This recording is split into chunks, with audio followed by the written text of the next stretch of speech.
Sa gitna ng isang abalang lungsod, sa isang ordinaryong araw na puno ng ingay at pagmamadali, isang lihim ang nagtatago sa bawat kanto. Isang lihim na magbabago sa buhay ng dalawang tao. Si Daniel Padilla, isang tanyag na aktor na kilala sa kanyang karisma at talento, ay mayroong isang lihim na hindi niya maikukubli. Isang lihim na magdadala sa kanya sa isang landas na puno ng pagsubok at pag-asa. At si Catherine Bernardo, ang dating kasintahan ni Daniel, ay may sariling laban na kinakaharap. Sa kabila ng kanyang mga ngiti at tagumpay, may mga sugat na hindi madaling maghilom. Sa isang pagkakataon na hindi inaasahan, ang kanilang mga landas ay muling magtatagpo. Sa isang gabi ng kasiyahan at liwanag, mag-uumpisa ang isang paglalakbay na puno ng emosyon at pag-ibig. Paano haharapin ni Daniel ang mga multo ng kanyang nakaraan? At paano haharapin ni Catherine ang mga lihim na pilit niyang tinatago? Ang kanilang mga puso ay magtatagpo sa gitna ng mga ilaw at unos. Ito ang simula ng isang kwentong puno ng pag-asa, pag-ibig, at paghilom. Isang kwento na magpaalala sa atin na sa kabila ng lahat ng pagsubok, ang pag-ibig ay laging magtatagumpay. Samahan ninyo kami sa paglalakbay na ito, sa simula ng isang kwentong hindi ninyo makakalimutan. Ang after party ng ABS-CBN Ball. Isang gabi ng kasiyahan, ngiti at walang katapusang sayawan. Ang mga bituin ng industriya ay nagtipon-tipon upang ipagdiwang ang kanilang tagumpay at pagkakaibigan. Sa Skybar ng Solaire Resort, Quezon City. Ang tanawin mula sa itaas ay kamangha-mangha. Ang mga ilaw ng lungsod ay tila mga bituin sa kalangitan.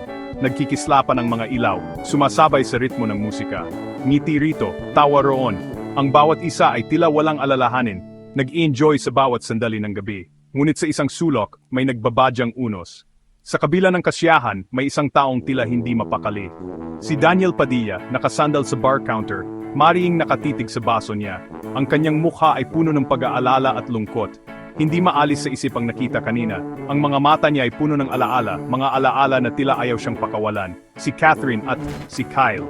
Magkasama, nag-usap, nagtatawanan. Ang kanilang mga ngiti ay tila mga patalim na tumatago sa puso ni Daniel. Parang may kung anong kumurot sa puso niya. Isang pamilyar na kirot, ang kirot ng selos, ang kirot ng isang pusong nasaktan.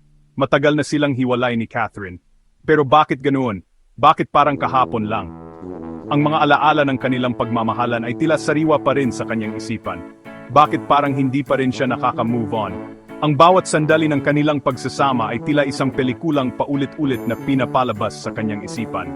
Ang bawat ngiti, bawat halakak, bawat yakap ay tila mga multo na bumabalik upang siya'y pahirapan. Ang oras ay tila tumigil para kay Daniel. Ang bawat segundo ay tila isang oras. Ang bawat minuto ay tila isang araw. Ang kanyang puso ay puno ng pangungulila at pag-aalinlangan.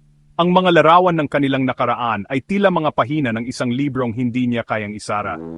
Ang bawat larawan ay puno ng mga alaala na tila ayaw siyang pakawalan. Ngunit sa kabila ng lahat, alam ni Daniel na kailangan niyang magpatuloy. Kailangan niyang harapin ang bukas, kahit na ang kanyang puso ay puno ng sugat. Ang kanyang determinasyon ay tila isang ilaw sa gitna ng dilim, isang pag-asa na magbibigay sa kanya ng lakas upang magpatuloy.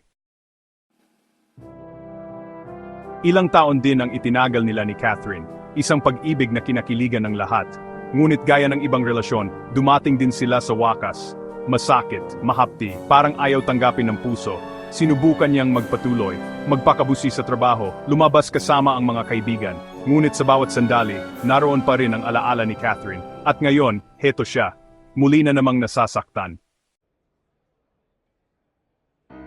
Kanina, sa mismong ball, nagkasalubong ang kanilang mga mata. Sandali, mabilis, ngunit sapat na para magwala ang dibdib niya. Naroon pa rin ang dating kislap, ang ngiti na kayang magpawala ng pagod niya. Gusto niya sanang lapitan. Kamustahin, tanungin kung kumusta na. Ngunit bago pa man siya makagalaw, may biglang tumabi kay Catherine, si Kyle Echari. At ngayon, sa after party, heto na naman sila. Magkasama, nagtatawanan, sumasayaw, parang may kung anong bumabara sa lalamunan niya. Gusto niyang sumigaw, gusto niyang agawin si Catherine, gusto niyang ipagsigawan sa buong mundo na kanya lang si Catherine. Ngunit alam niyang hindi na pwede, wala na siyang karapatan. Naramdaman niya ang paglapit ng kaibigan niyang si Dominic Roque, Pare, okay ka lang? Tanong nito, nag-aalala ang mukha. Isang mapaklang ngiti ang iginawad niya rito. Oo naman. Bakit naman hindi? Ngunit alam niyang hindi siya nakakalusot kay Dominic. Alam nitong may gumugulo sa kanya. Si Catherine ba? Diretsahang tanong ni Dominic. Hindi siya sumagot. Hindi na kailangan. Sapat na ang katahimikan niya. Tumayo siya at nagpaalam kay Dominic. Matagal na silang magkaibigan, ngunit sa pagkakataong ito, alam niyang kailangan niyang umalis. Hindi madali ang desisyon, ngunit nararamdaman niyang ito ang tamang gawin. Kailangan niya ng sariwang hangin. Ang bigat ng mga pangyayari ay tila bumabalot sa kanya, at ang bawat hininga ay parang may dalang bagong pag-asa. Sa bawat hakbang palayo, nararamdaman niya ang kalayaan mula sa mga alalahanin. Kailangan niyang lumayo kay Catherine at Kyle.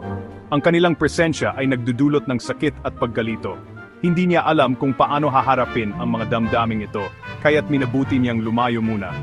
Palabas na sana siya ng venue nang marinig niya ang boses ni Kyle. Daniel, sandali! Hinarap niya ito. Ang kanyang puso ay bumilis, at ang kanyang isip ay puno ng mga tanong. Bakit siya tinatawag ni Kyle? Ano ang gusto niyang sabihin? Nakita niya sa mga mata nito ang hamon. Ang mga mata ni Kyle ay puno ng determinasyon at tapang. Alam niyang may mahalagang sasabihin si Kyle at handa siyang makinig. May problema ba, Kyle? Malamig na tanong niya. Wala naman, sagot ni Kyle. Ngunit alam ni Daniel na may malalim na dahilan sa likod ng mga salita nito. Ang kanilang mga mata ay nagtagpo, at sa sandaling iyon, naramdaman ni Daniel ang bigat ng sitwasyon. Gusto lang kitang makausap, sagot ni Kyle, matapang na nakatitig sa kanya. Ang tono ng boses ni Kyle ay puno ng determinasyon, at alam ni Daniel na hindi ito basta-basta. Ang kanilang pag-usap ay magbabago ng lahat, at handa na siyang harapin ang hamon. Tungkol saan? Tanong ni Daniel, pinipigilan ang sarili. Hindi niya maiwasang mag-alala sa tono ng boses ni Kyle. Sa bawat salita, ramdam niya ang tensyon na bumabalot sa kanilang dalawa. Tanong ni Daniel, pinipigilan ang sarili. Alam niyang magpinagdadaanan si Kyle, ngunit hindi niya inaasahan ang ganitong klaseng reaksyon mula sa kaibigan. Kay Catherine, diretsahang sagot ni Kyle. Ang kanyang mga mata ay puno ng determinasyon, tila ba handa siyang ipaglaban ang kanyang nararamdaman.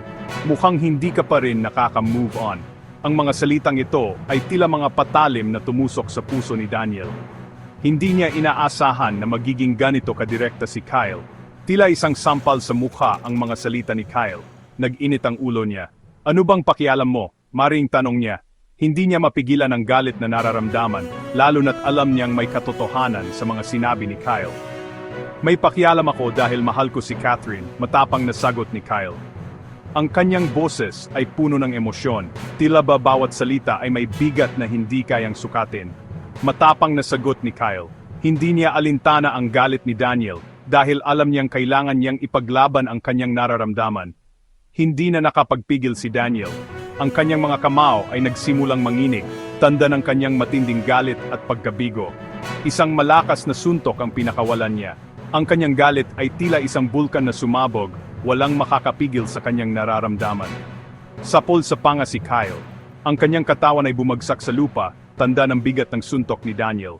Sa kabila ng sakit, ang kanyang mga mata ay nanatiling puno ng determinasyon. Nagkagulo na sa loob ng venue. Pinaghiwalay sila ng mga tao. Hawak-hawak ni Dominic ang braso niya. Pinipigilan siyang sugurin si Kyle. Sa gitna ng komosyon, isang mukha lang ang hinanap niya. Si Catherine. Ngunit wala siya roon. At sa kauna-unahang pagkakataon, naramdaman ni Daniel ang lungkot. Hindi dahil sa sakit ng suntok na natamo, kundi dahil sa katotohanang wala na talaga.